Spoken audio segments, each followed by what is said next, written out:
Please like, comment, share, and subscribe. Ladies and gentlemen, welcome to the Renspointofview podcast. And I've got a very special guest in the building today, somebody I wanted to sit down and talk to for a while. Join me in welcoming Mr. Jamie B. Chambers to the show. Cheers, Renee. It's Welcome, great Jamie. to be here, man. Fantastic. I'm going to start at the beginning. Dangerous place. Yeah, but a good place. Dangerous but good place to begin. So where were you born? Where are your parents from? And where did you grow up? All right, awesome. So I'm from Uxbridge, West London, born and bred. As much as I sound like and get accused of being from Essex, very much West London. Okay. My parents are also kind of West London, Brentford, Chiswick, that sort of way. My dad was like Gunnersbury, that sort of way. And my mum grew up like Chiswick, that sort of area. So yeah, like West London, born and bred. And I was born October 87, so I'm incredibly old, and as my joints keep telling me every morning. But yeah, so that's me in a nutshell. Okay. What was your upbringing like? So your parents are both English? Yep, both English. Okay. English to a point, and then there's probably a little bit of French chucked in somewhere, but like not enough for it to count. Yeah, fair enough. Yeah, my upbringing was nice, man. Borderline sheltered. Like, I had a good upbringing. Like, never wanted for anything. And it was one of those where you look back and go, damn, I had it good. Like, and still, like, great parents. I got a fantastic family set up. I've got one brother. I'll just ask, yeah. I mean, he's my younger brother, but he's very much my bigger brother. He's me, but like, manly with muscles and a beard and tattoos and all that sort of stuff. You got muscles and tattoos, yeah? Yeah, my upbringing, so we live Uxbridge, Hillingdon, that sort of way. And it was a whole sort of thing of like, we had enough. Like we certainly weren't affluent, but like we never sort of were in need, as it were. And we were well looked after, went to a good school. And yeah, like pretty like relaxed upbringing, to be honest. Good. And Dad got us into every sport growing up. So football, rugby, judo, swimming, highboard, diving, you name it. Yeah. We did. Judo was a big one because he did judo for a while, and then rugby was like the main one. Mum was a teacher, so like we were never short of like education wise. So that was pretty awesome. And my brother's only 18 months younger than me, so like we were pretty tight, very competitive, but pretty tight. What did your dad do? My dad is a long distance lorry driver and HGV instructor. Nice. But yeah, hardcore job. So he would do like a lot of long distance stuff, like taking Heineken back to Scandinavia, that sort of thing. Oh, wow. But then he moved into petrol and kerosene and gasoline and that sort of stuff. So like basically like a rolling bomb, essentially, like those big tankers that you see, but super skilled. Any truck that you see like south of Watford, like probably instructed by my dad. So lead instructor at Hoya for many years. They've both massively earned their retirement at this point. So good. What's your schooling like? Schooling was cool. I was what's the best way to put it? I was a very in the middle child. Like I sat on the fence of a lot of friend groups. I was smart. I was sporty. Not too smart and not too sporty, but blended. Yeah. But that sort of meant that I sat on the peripheral of lots of friend groups. I've got a few friends that I've known since nursery that I still know now. Nice. Close friends. Best men's at my wedding. Nice. To the point where I couldn't choose which one was my best man, so I had to. But schooling was cool. I went to a school called Charville. It's now an academy, but that was like the quintessential oldest child in the year sort of thing. So like, what do you mean? Well, I was one of the oldest, so like it was kind of like, right, this is a race to get done, get finished. Came out with decent grades, and then straight into an all-boys comprehensive school, which was all right, to be fair. There was an all-girls school next door, so it was fine. Nice. But that was like, am I going into the trades? Am I going down the sport route? Am I going down the science route? Turns out we had some decent teachers. We were quite lucky with that. Some guys that were like kind of shape you a little bit. We had some decent tutors and decent teachers. A guy called Russell Denial, like he knew how to handle like an all boys school, and he knew how to sort of like put you in your place when you needed to, but also give you those opportunities. So we were lucky with that. I came out with not bad grades, but also involved in sport quite heavily. And then I chose to carry on down the sport route. Didn't go to college. I went to sixth form. So we're talking 15, 16 age, about that age. time. Yeah, like enough grades to get to uni sort of thing. But that was like my time where sport and media started crossing over. So I studied media. That was very cool. You studied media where? At sixth form. Okay. And that was very cool because I had a tutor called Ian McNabb, and he was very sort of like out there in terms of what he was willing to show and do. So we studied Eastern cinema. Okay. That was eye-opening time. Like I love my films. Eastern cinema is the one. Yeah. It is massively. The one, 100%. Like you know, it's weird when you rock up for a media lesson and auditions playing, or like Save the Green Planet, Sympathy for Mr. Vengeance, like those sort of things. Okay. So that was like my first sort of like eye-opening moment. Like, oh, there's a lot more to film and TV here. So that started playing in the back of my mind. And then university, I did biomechanics and international politics within like the sport realm. And that was like a logical end to education for me. I was like, one, I'm not spending $9,000 to turn a B into an M. Like that's that's not happening. But it was also like, right, I've done my time. Now I need to sort of like branch out and enter the world of work as it is. I always ask every guest that comments on this question. So let's say when you were younger, let's go before 10. What did you want to be? Did you know what you wanted to be? Weirdly, I seem to recall wanting to be a stunt performer. I do seem like there was always elements of like, because I grew up on action films, you know, Commando, Predator, Terminator, you name it. Not so much Steven Seagal, but you know, like definitely Arnie Stallone, that sort of thing. So yeah, there was definitely an element of that, but it kind of dropped out when you know you want to be a footballer, you want to be a rugby player. I never had like a trajectory, as it were. Didn't have like a end goal because this is the 90s or early 2000s, and no one's telling you how, where, what. Like no one's saying this is what you have to do in a logical order to get to that career. So it was in the back of my mind that I wanted to do that, but I am so much more targeted in what I want to do in my 30s than I ever was in my 10s, teens, and 20s. But yeah, I feel like stuntman was kind of in the back of my mind a little bit. Not actor, funny enough. I never wanted to be in front of the camera, but you know, getting blown up and falling off stuff seemed to be a thing. That changed because everyone wants to be a footballer at that age, you know. And then it was like I kind of like spanned my wheels a little bit for a while, like not knowing exactly where I want to go and what I want to do. But easily I feel distracted. like stuntman was kind of there. So you said in your 30s you want a lot more direction, right? Yeah, man, massively. What do you want to do? Well, I'm doing it, and for the last 12 years, like it's acting, stunts, presenting, like in front of the camera, and like being in this career and being in this industry. One, and I was saying this to a guy the other day, like this is the most difficult industry to be in, for sure, but it's also like the most, for want of a better word, I don't want to say blessed is the wrong word, but there is a word, and I'll think of it in a minute. But it's like I'm having a brain fart. I can't even think of the word. What? It'll come. Well, I got a question though. It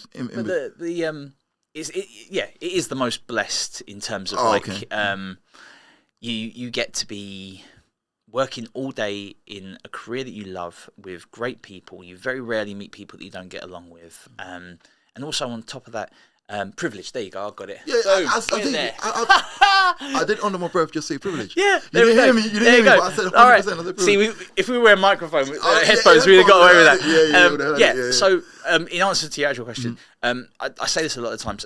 We are in the most privileged industry in the world. Like, you get to turn up and play a different character every single day. You get to do a different thing with your job every single day. This week alone, I've been on a fragrance commercial.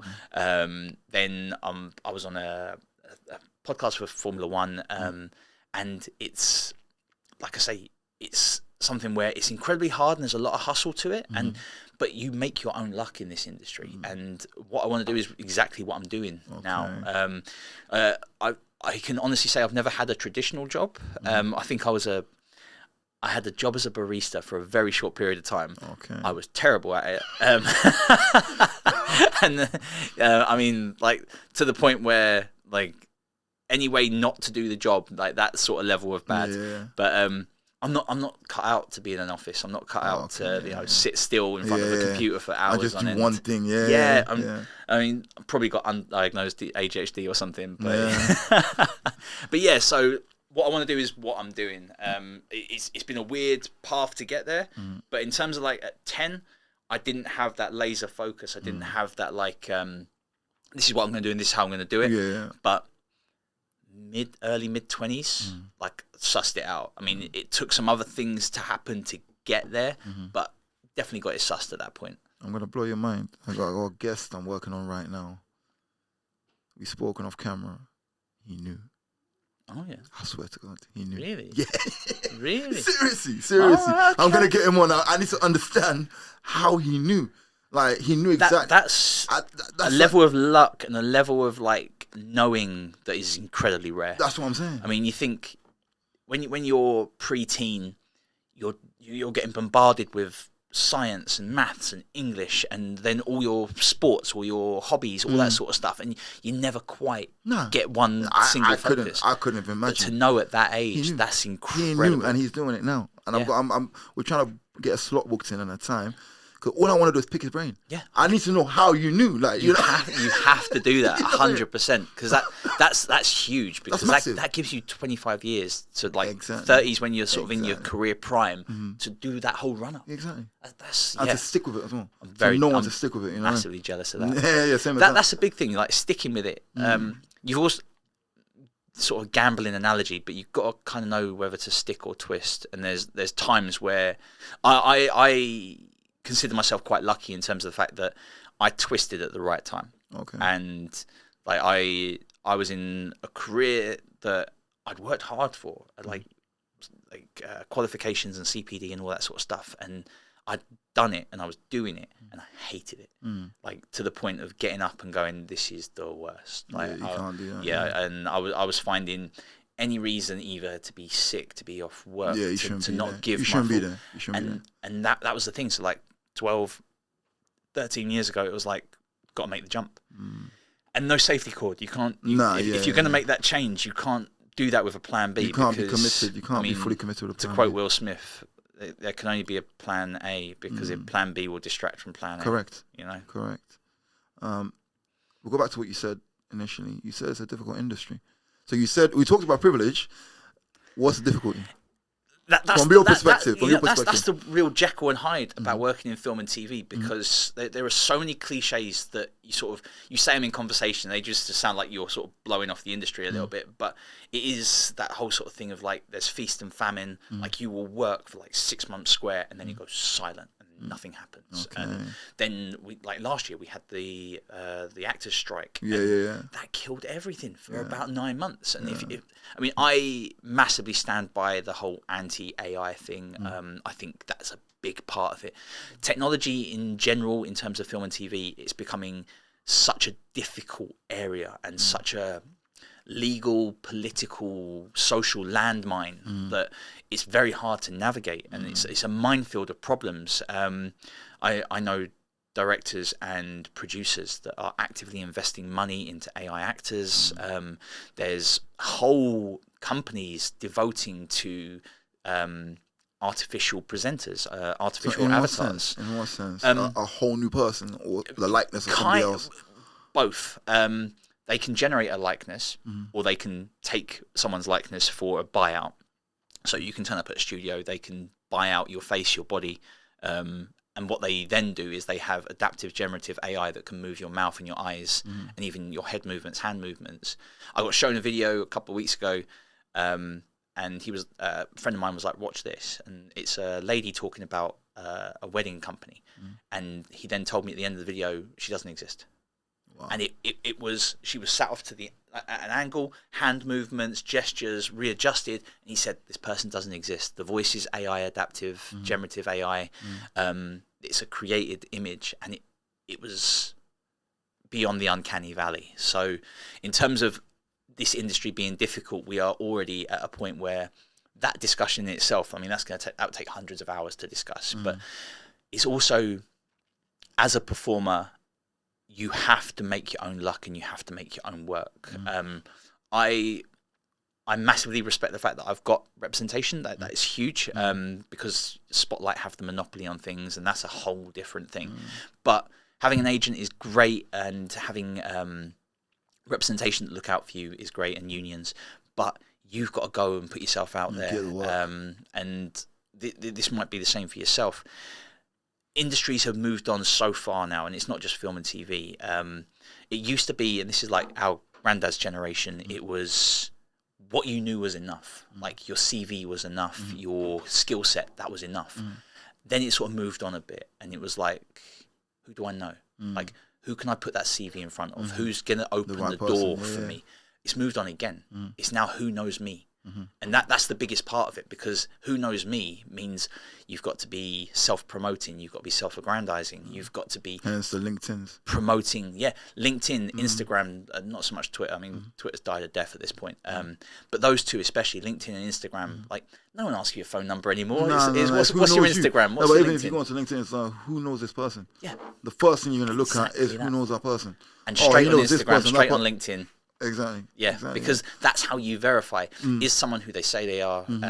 I've been in meetings recently, and it isn't a rude thing. I've like producers and directors, they've got their phone out, and as I'm saying stuff, they are checking on IMDb. They are checking. I think that's fair, and I think that's fair. That's very fair. I think that's very fair. You back what you have to say. I do that. And I'm all for it, because it's like you drop a name, or you drop a contact, or a project you've worked on, and bang, it's there and it's verifiable and all that stuff. Like IMDb, Wikipedia, LinkedIn, Insta. Like, there you go. That's it. That's the main. Yeah.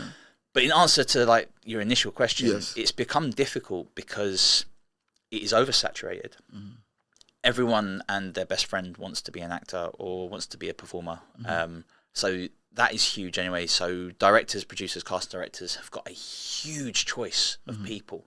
So it's how do you get yourself to the front of that list? And you kind of have to be professionally arrogant to back yourself to go, no, I need to be at the front of that queue because I can do this, and this. And then keep doing it. I've got a load of stunt performer friends, load of martial artist friends that you have to train every day. You have to be training. Like we said before we went on air, you got to be in the gym. In the gym. You have to be in the gym first thing. If you're not, then like you're slacking. Because it could have been really easy for me this morning. Like, I've got to get to Reading, so Reading's an hour away. Right, don't go to the gym. Like, sit, chill, have a coffee, and then dawdle. Or you can get into the gym, you can get something done, get showered, and get out. And you know, and that's the sort of choice, and you have to be making those active choices all the time. And it works. It's kind of that whole thing of like, if you force yourself to make those choices and make those active choices, in the end, it becomes like your mantra. It becomes like your ethic. It's all my two things in life are momentum and compound. Yes. That's it. So that's the momentum you're talking about. Exactly. You force yourself to do it, you're giving yourself that momentum. And momentum's rare, because if you don't have it, it's very hard to generate. Exactly. No, it's not rare. The only way you keep the momentum is by compounding it. If you keep compounding it, then you maintain the momentum.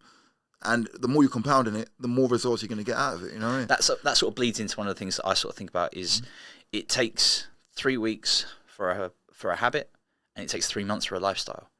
And you've got to do those 3 weeks over and over and over until you get to that 3 month mark. I like that. And the thing is, in that time period, you're going to come up against so many roadblocks and speed bumps where you're going to go, oh, I could duck out, or I could stop, I could change my diet, I could eat the donut. You know, that's I mean, just from a health perspective, those sort of things. Like, it is incredibly hard to go, no, I've got to hit my 250 grams of protein, I've got to have my 2,000 calories. That's just food, but also like I've got to be up at 7 a.m. I've got to be in the gym at X time. But that sort of thing, if you keep doing it, that becomes your norm. That becomes your base level, and it's all about raising that base level up. And people can just go, no, I'm not getting up till 10 a.m. I'm not going to do this. And it's the easy no's that are the problem, and that's how you sort of like. Well, they also compound and create momentum. And well, it's the same. You know what I mean? Well, the opposite of momentum is breaking down, right? So like it's easy to break down as well. Once you stop, you can keep stopping. Yeah, correct. But I like what you just said. So 3 weeks, the habit, that's my thing. I don't know which book I read it in. Yeah. But I've never come across 3-month lifestyle. Well, it is. You know what I mean? I never come across that. It blends into what you're saying. You compound those habits into a lifestyle. Yeah, and I like that. That's the only way you're ever going to... And you can't be looking at it like year plans at a time. A year's too big. No, too big, yeah. Depending on what you're doing, a month's too big. You know, you've got to be looking at it in micros and mesos and macros. And like your micro is get up and make your bed, first and foremost. And as much as I hate it, me and the wife have got all those decorative pillows on the bed. So we get up in the morning, make the bed, and the decorative pillows go back on. But you're in, and you've made your bed. So that's the icing on the cake. Exactly the decorative pillows. Yeah, you put them on, and you know that it's done. It's a habit. It's done. So that's one thing accomplished. Like before you start. Yeah. And then it's like, right, get your protein in, get a coffee in, get to the gym. So you start not that you're actively ticking them off, but you're knocking through. No, this but it gets list. to a point, like you said, once it becomes so I never measured it before. I do it exactly the same way you're saying it. You're saying right now. That's what I do. But I only work at 3 weeks, and after 3 weeks, for some reason, I just switch off, and I go into autopilot, and I just keep doing it. That's how you got to change the goals. No, but now it's measurable. Yeah. You've just given me a parameter to measure it with. And now it makes sense to me that after 3 months, it's a lifestyle. So after 3 weeks, I switch off and I just keep doing it. Exactly that. But after 3 months, I can never stop doing it. That's the biggest part. I can never stop doing it after 3 months. The irony is that although it takes 3 weeks to build something, 3 months to sustain it, you can break it in an hour. Oh, yeah, easily. But that's the sort of thing where my perspective had to change massively.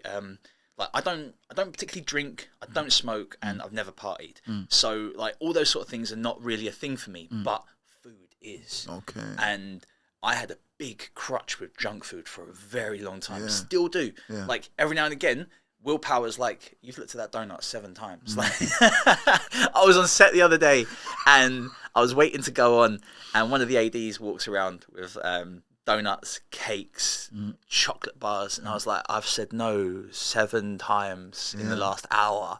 And like your willpower starts like take a pounding at that point. But it's like that whole thing of if you can keep doing that and you can keep that, you've got to fight that willpower the whole time. And there's this whole thing of like decision fatigue, and like so decision fatigue is if you keep making those decisions throughout a day, like you give up. No, it's not that you give up. You become tired of making decisions. And you get tired of making the decisions and you stop. And I almost had it the other day. I'd finished on set. We'd done 12-hour day-ish, and it was for a commercial, so it's a lot of standing around, it's a lot of readjusting, new setup, swinging cameras, changing lenses, all that sort of stuff. And got to the end of the day, and I walked past, and there was like cookie dough donuts, and I was like, I could, because I've said no all day. And in my head, I was like, oh wait, am I rewarding myself for saying no? Because that defeats the saying no. And I was like, all right, grab an apple, walk away. But that sort of thing, and that's my crutch, and that was like that whole thing of like, oh, I could just have one, but then you break all that stuff that you've done before. So even on like a very micro cycle, like that 12-hour day, you can snap it with that last hour. So it's the same, like 3 weeks of going to the gym every morning, like, and you can snap it in one day. So I like the idea of, like you say, compounding it and going 3 on 3 on 3, and then you get to 3 months, and it's like, oh, this is normal. Yeah, it's normal behavior now. It's not It's not something you think. It's something that you potentially can't not do now. And the other sort of aspect to that, and it's a big thing in the era that we live in now with social media and peer pressure and stuff like that, is the external perception. So the idea of people, spotlight theory. No. So spotlight theory is that we have an exaggerated sense of people looking at us, essentially. Okay. Yeah. And the idea is that whenever you walk into a room, everyone is looking at you. Whenever you are in front of the camera, everyone's looking at you. Whenever you're in the gym, people are looking at you. And the fact of the matter is, no one's looking, no one cares. Like, genuinely, everyone is doing their own Yeah, thing. And everybody's walking around thinking everybody's looking at them. Exactly that.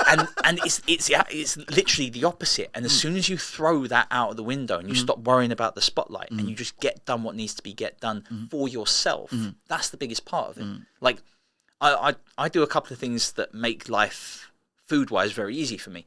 I go to the supermarket, I get pilchards in a tin.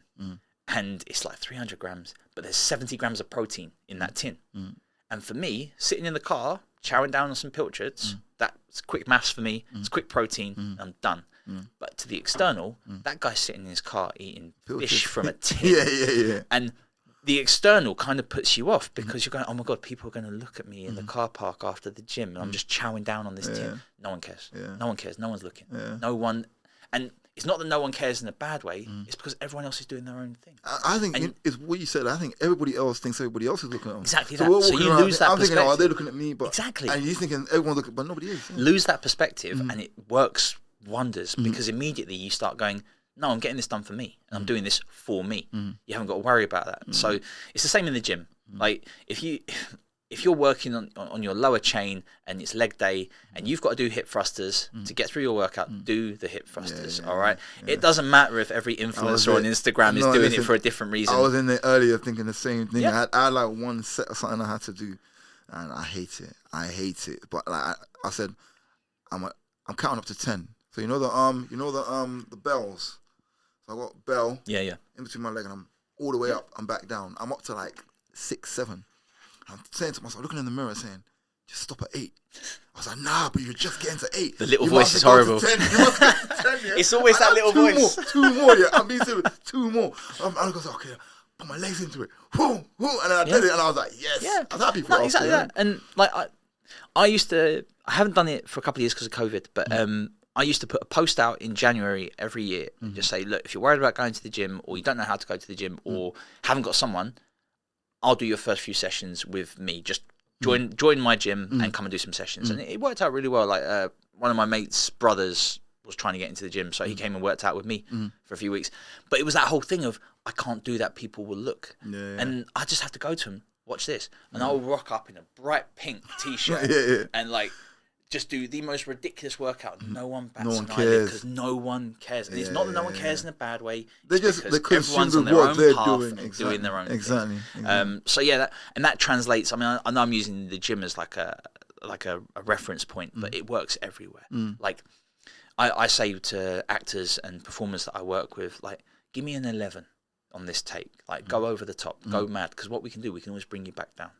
But if you give me a 4, and we're constantly egging you back to try, like, so it's going to be harder to get you from a 4 up to an 11 or 10 than to get you from an 11. If you go over the top and give me something mad, and we draw it back down and we find that happy 7, 8, it's perfect. But it's that whole thing of, but the cameras are rolling and people are looking at me. No one cares. Yeah. Do your thing. Just do it. And you can't see the other side of the camera either. Exactly. So you don't know what you're giving. So that's kind of what I had to drop. I had massive FOMO growing up. I always worried. I also worried what people thought.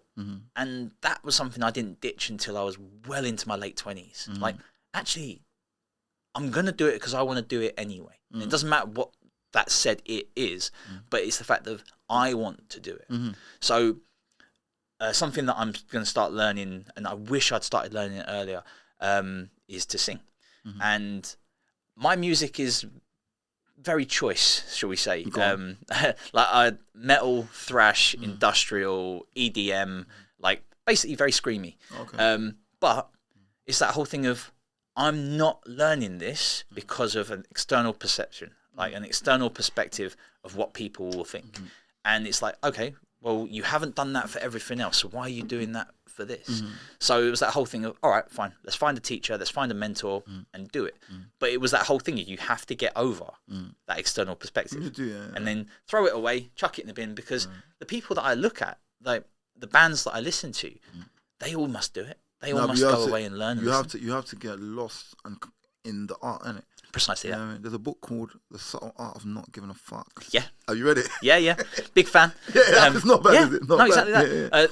There are books like that where you sort of go, it makes perfect sense. But also listening to, like, there's a few guys on YouTube, and Spotify that I listen to, where it's all about productivity, minimalism, those sort of things. Because as soon as you throw away the stuff that you don't need, as soon as you get rid of those and you sort of boil it down, and you go, I only need this. So like I've been doing list upon list upon list of stuff that I can do or I want to do, and then it's like, well, why haven't you? And then it's like, okay, well, there's the challenge. Set up the camera, get it done. Like I'm a big fan of a guy called it's James Ball, and he does all the Disney voices, and like he's very talented. And I was like, oh, I can do voices. So now I need to.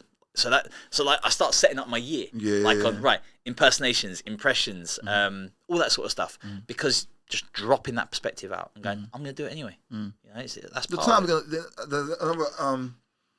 The time passes anyway. So what are you gonna do with the time? You know what I mean? You can sit here like how I look at it now. You can sit here. Oh, shouldn't I? What do they think? But in about a year's time, it's a year's time anyway, and you've done nothing. Yeah. So if you do it now, it does. You know what I mean? One of the sort of mantras that I tend to go by is I would rather fail for what I did than what I didn't do. So you can fail regardless, but there's no failure. But you can fail for doing it. But there's no failure. There is no failing. You know what I mean? I'm using fail. I'm using fail as like a trigger word. No, the trigger word. You're right in what you're saying, but you can only fail if you don't do it. Yeah.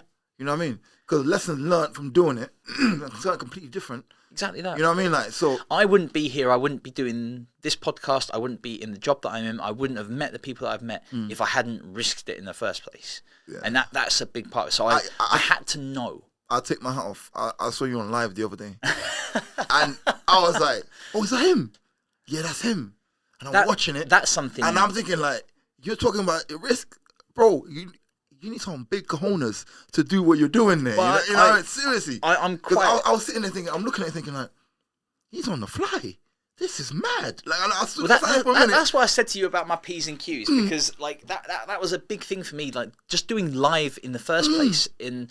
Because I've done the Formula One stuff live, and I've done some stuff for Tough Glove live, and like it's such a different skill set, such a different, completely different. The fact that it's also public interaction, that's like open forum. See, I wasn't sure. I'll be honest. So when I got into it, I thought, oh, hold on, and I looked, and I thought I was in between editing, and I went on my phone, and I was like, TikTok's a dangerous place. Let's have a look, and I thought, should I put a comment in?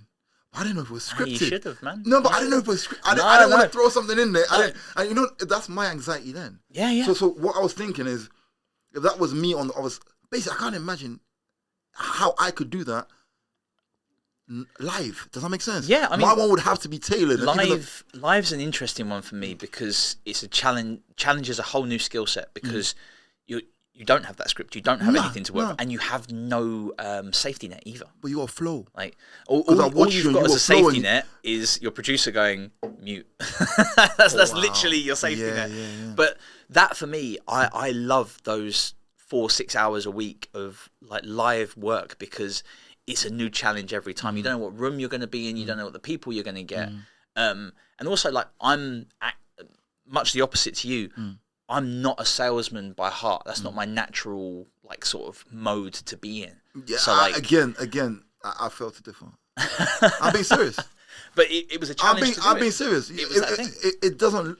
You know, it's the thing about perspective again, like you said about people not caring. Yes. So you're telling me now that was a challenge for you to do. Oh, massively. For me looking at it.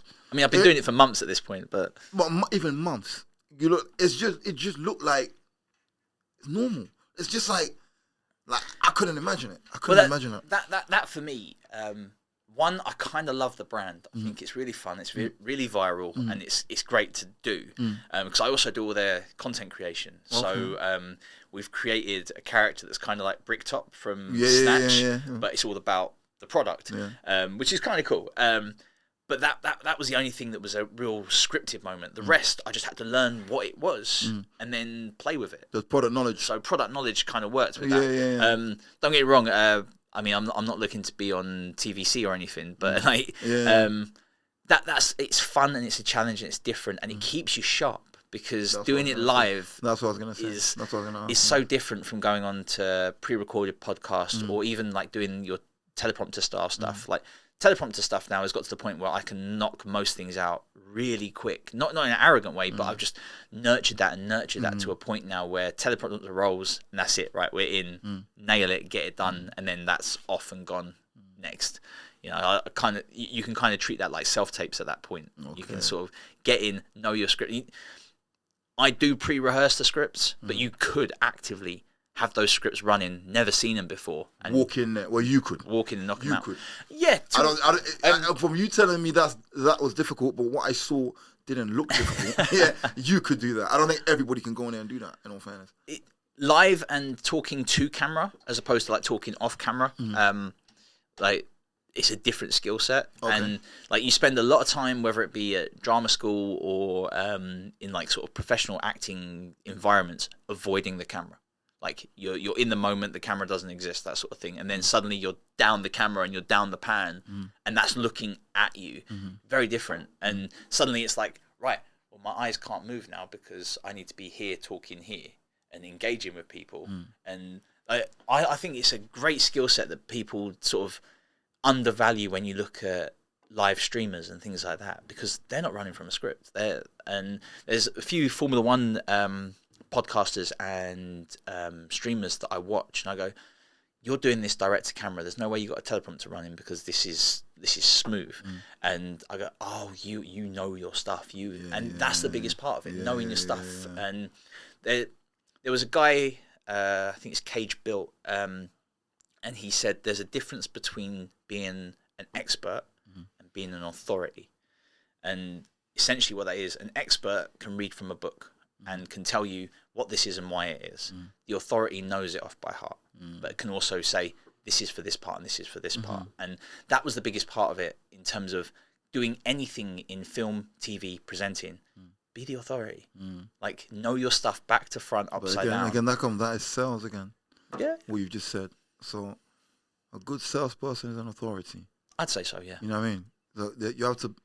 You're selling whatever it is you're presenting, right? Precisely that. So, if you don't have authority and believe in what you're selling, the person, and it must be a million times harder. Yeah. Because me and you sitting there one-to-one, it's just you. But having a camera and a million people on the other side, different audience base, that's harder. Yeah. I mean, I've also, with the live stuff, I don't let my producer protect me. Like, if the trolls come in, we have fun. Yeah. If someone wants to come in and say no one cares, great, let's play. Like, I had someone last night on the live that was just there to disrupt. I was like, cool, let's have heckler. It's like a heckler. Yeah, exactly that. I was like, this is like my Sir Ian McKellen moment. Like, I could chuck this back. Yeah. And that's what you do. And like, we, as a society, and it sounds like a big term, it's not, but as a society, we are a little bit overprotected. We are a little bit oversheltered, and it's getting quite sanitized.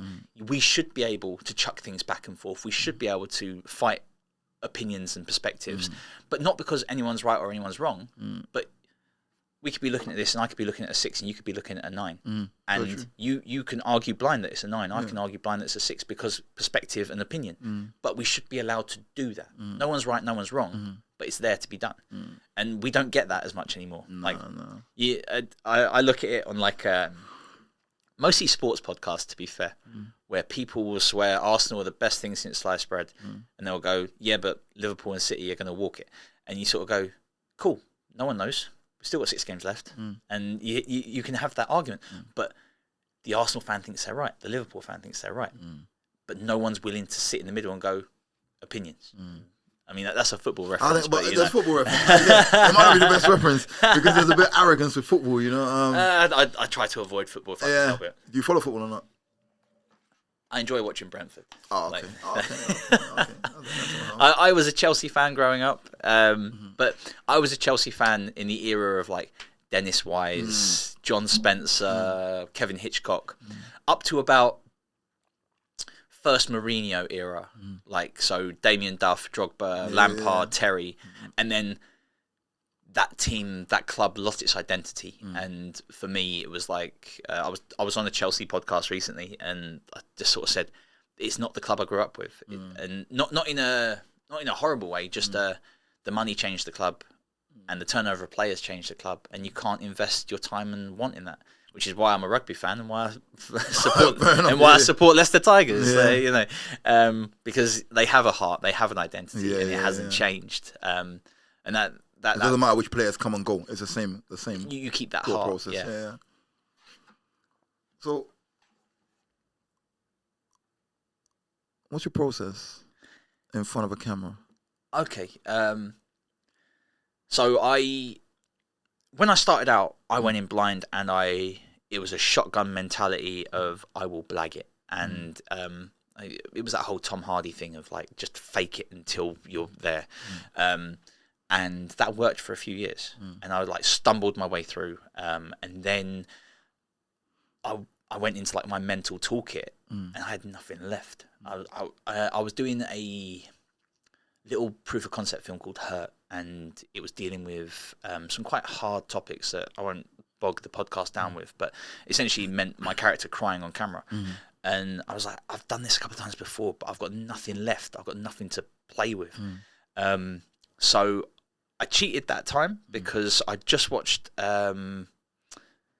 Patriots Day with Wahlberg, and at the end of that, they had real interviews with the people that were at the bombing and like what their life had been, and that got me. That like cut quite deep. So I stole that, used it, got the tears out. But it was a pivot moment because I was like, I'm all out. I've got nothing to play with here. So I went to Actors Temple and looked up a guy called Tom Radcliffe. He's awesome. He has proper acting lineage with Sanford Meisner.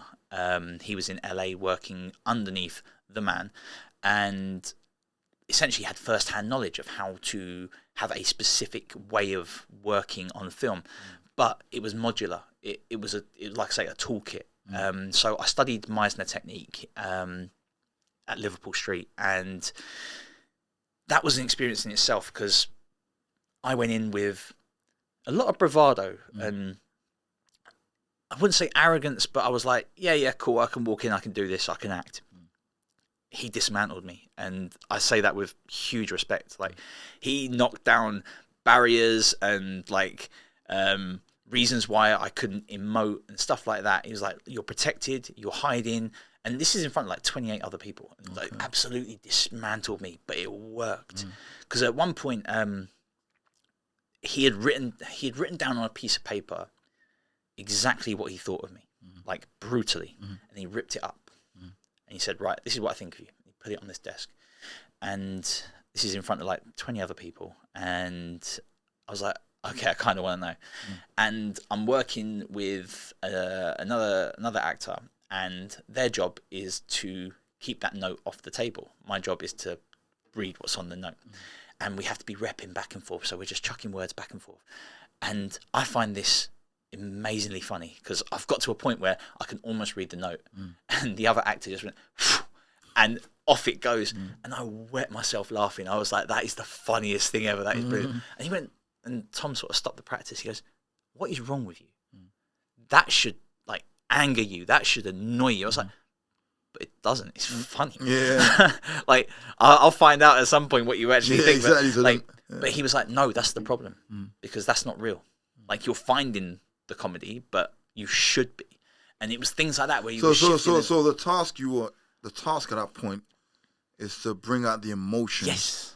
Focus on that note. Exactly that. So he wanted you to go mad. So he wanted you emotionally invested. He had no end point in terms of what the emotion was. No, but he wanted you emotionally invested. He was like the in easy. That note. Yes, he was like the easy out for you is to laugh. I was like, okay, yeah, I get that. Yeah. He was like, the hard out for you would have been tell that guy you're pissed at them and get that note.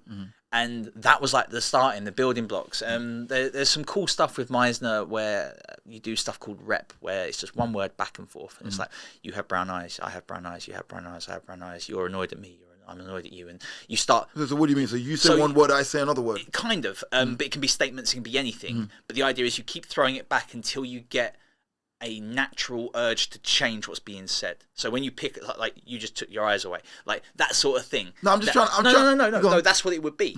Like we're talking, and then your eyes went like that.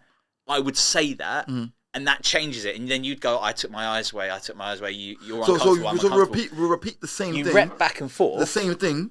Until something happens. And then you change it. Yeah. Okay. And it's picking up on your scene partner's changes and stuff like that. It's not energy or vibe or any of those nonsense words that don't mean anything. Like, but it's that whole thing of picking up on body language and picking up on the change in someone's mood and those sort of things.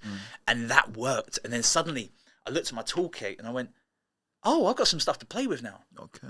And like I chastise method actors because I think it's possibly the most selfish thing in the world. In what like way? In what sense? You rock up on set and you're your character for the entire day, or you're Daniel Day-Lewis and you're your character for 6 months at a time.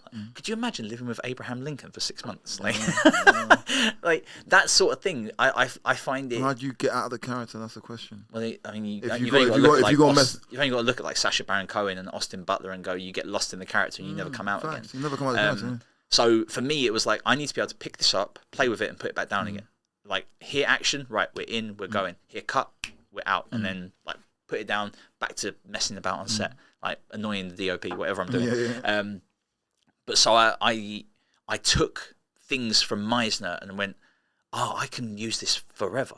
Like, I don't have to use any of my own memories, my own feelings and emotions, because I can go and make them. I can go and create them. Okay. And that was huge. That was like a turning point. So my process then became, right, what do I feel about this person right now? And by that person, I mean the character. And that was then, right, how I feel about that. And I've got to get from A to Z, and I've got to go through this pathway.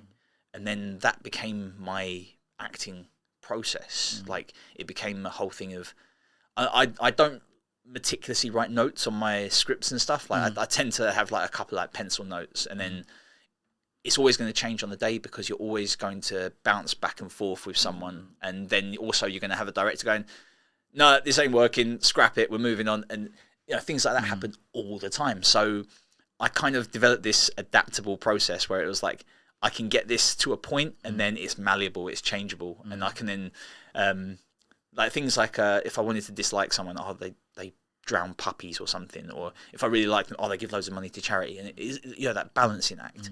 So that is sort of like a microcosm of my acting process. That's kind of like where it is. I'm assuming that's the process you were talking about. I realised I've just gone on a tangent. No. I'm just, look, at the end of the day, just to see how you see it. That's what I want. That's what I understand exactly what you're saying. It's fascinating. How much of the person you're opposite, like, you notice my eyes flick that way. So if we got a camera now, we got something we're doing. How much of what I do is going to affect what you do? In this environment, not as much. No, not in this environment. Not in this environment. I'm not talking about this environment. I'm talking about in front of a camera. So imagine we're on set. Yeah. So we're not in a studio now. We're on set. And with this, what we're doing. Basically, what I'm fascinated about is so Heat, De Niro Pacino. The restaurant scene. Yeah. There's another scene that I think is on par with that. Have you seen Top Boy? Yeah. Kano and Bashi. Yeah. Stood outside his daughter's school, face to face. That dialogue there, I think, is on par, if not better, than Heat. It's definitely on par. I heard some coming from English perspective. I heard some wicked rumours about that scene that De Niro and Pacino weren't there at the same time. What do you mean? Because apparently, this might be wrong, but apparently you can watch the waitress at the back of the scene, and she never crosses the middle of the camera. Oh wow! I don't know if it's true. It's probably not, because I would hate to think. I would hate to think that De Niro and Pacino weren't there. No. Unless they were there. But I need to check the best takes from him and the best take from him weren't in the same shoot. So therefore horrible. They had to edit it in. Not unless it was that. But with Top Boy, much like what's the London thing at the moment? Is it Once Upon a Time in London? No. It's Gangsters of London. Gangsters of London. Yeah. I should know that really. Yeah. They really do give like a very urban London perspective on things. And Ashley Waters, Bashi, those guys, they're doing some awesome stuff. And Ashley is very switched on when it comes to delivering that urban London tone. No, I meant Kano, not Ashley Waters. No, I mean Ashley Waters production. Like that sort of thing, yeah, you know what I'm talking about. Yeah. Sorry. No, but in that scene in particular with Bashi and Kano, like the biggest part for me is that it seemed natural. Yeah, like that's a big part. It's of real. It looked real, like coming from London, coming from England. You never know how much animosity and hate there is when the cameras turn off or turn on. Like between the two? Between the two of them, you know, you never know. But I think they were in character. Definitely. I don't even think there's any animosity between. That's why I think I like it so much. I don't think, for me personally, dialogue wise, that's in my top 10. It's well written, and the thing is, I tend to think, especially with scripts and stuff like that, a script needs to have been seen by 12 different people and had that perspective from at least 12 different people before it's a good script. If it's one script from one person one time, that is one voice. Unless you are very, very good and you can have 12 different voices going off in your head and you can say, right, protagonist says this, supporting lead says that, antagonist says that. So what do you mean without them all read? sound... So what do you mean read by 12 different people? So read by 12 different people, I mean getting that human perspective from the different elements. So as a writer, more often than not, you are writing from the lead perspective and you are writing with the lead's voice more often than not. And it's very hard not to have all the voices in that script working all the same way to the same goal. Which isn't real life. It isn't. That's not natural. No. You know, the antagonist is going this way, the protagonist is going this way, and then you've got a load of mess in the middle. So having all those different people look at it and boil it down and change that perspective, that's when it's a really good script. Because if it's come out the other end and you've gone, that's not human, real persons have never said that. Guys from Northwest London have never said those words. Like a friend of mine said about the casting for EastEnders, and it was about a different culture coming into the East End of London, and it had been written by someone who didn't know that culture and had never been to the East End. And he's reading it going, no one from this background has ever said those words ever. And they were like, that's the script.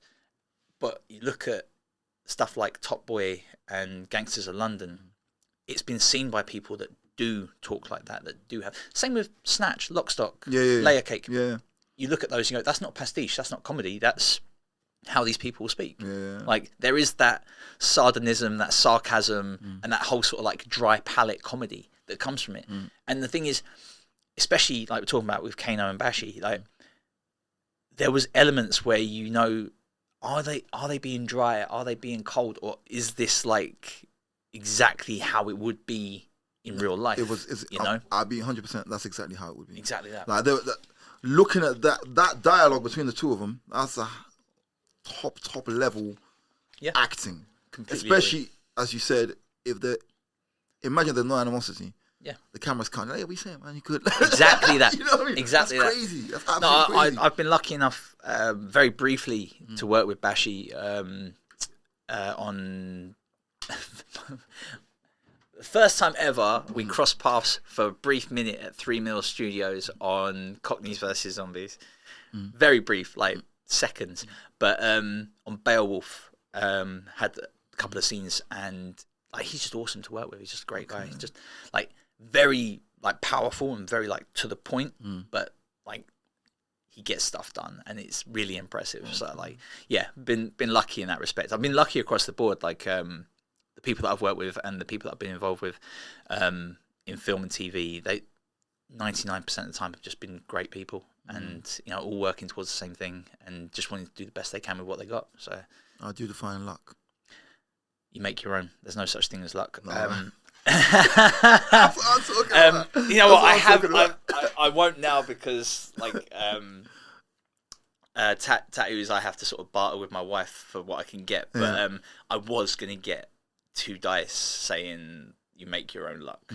But in terms of luck, I attribute luck very much to hustle and very much to hard work, because the harder you work, the luckier you get. And the harder you work, the more times you're in the right place at the right time, the more times you meet the right people. Facts. Exactly that. Facts. And anyone, and I'm in a couple of WhatsApp groups with producers and actors, and it's this whole thing of, oh, thank X for this, or oh, you're incredibly lucky to be here. And I just sort of go, no, this is graft and hard work. Facts. And like, that's not me taking all the platitudes and like the grace from it.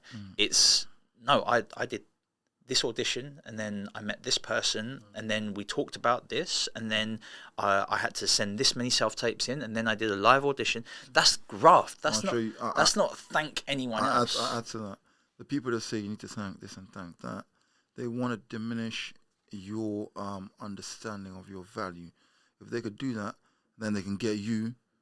They can manipulate you, basically. Yeah, a little bit. But if you understand what you had to do to get to where you are, not saying you won't thank that person, you would, but at the same time, you know you work for it. You have to, very much in this day and age, you have to be willing to go, I did this. Because as soon as you don't say that, you lose how you did it in the first place. Because you go, oh, thank God I did that. Why? Because it wasn't. It was you. You did it. Yeah. And sort of, like you say, diminish your achievements and your work by going, oh, that was so lucky. 99% of the time, there was no luck involved. And there are very few times where I can sort of go, that was pure luck. Like, I'm sure if I fish them out, I'll find them. But like 99% of the time, it's because I was either in the right room or in the right place at the right time. And I'd already done something to be there. Or you represent yourself in the right way in the first place. That somebody referred you to this person. Or whatever. That's a bigger argument. Your reputation. Like, I have a big thing that, and it comes from having a good upbringing. Like, my mum and dad were very, they weren't strict, but they were to the point. Like, everyone gets treated the same. It doesn't matter if you're the cleaner, the CEO, I do not care. Like, I go to the gym and I spend 20 minutes talking to the cleaner and just find out how's your day, how's church, how's things going. And then the same thing, I'll go into a meeting later on and I will sit down with the CEO of a company and do the exact same thing. And that's the best way to be, because if you're a human first and foremost, like, everything else falls into place. But be a good person, and then you haven't got to worry about the other stuff. It's true. You know? Very true. Very true. Okay, we've had a good chat. We're gonna have to have another sit down at some point. Oh yeah, we'll do a part two. Yeah, thanks for coming on. No, thank you. Like, I've been really excited to be on this. Yeah, so thank you very much. I know. Yeah, I'm not gonna say it. I was gonna say something. I'm not gonna say it. But thank you for coming. Yeah. No, thank you, man. Guys, please like, comment, share, and subscribe, and we'll see you again soon. Please like, comment, share, and subscribe.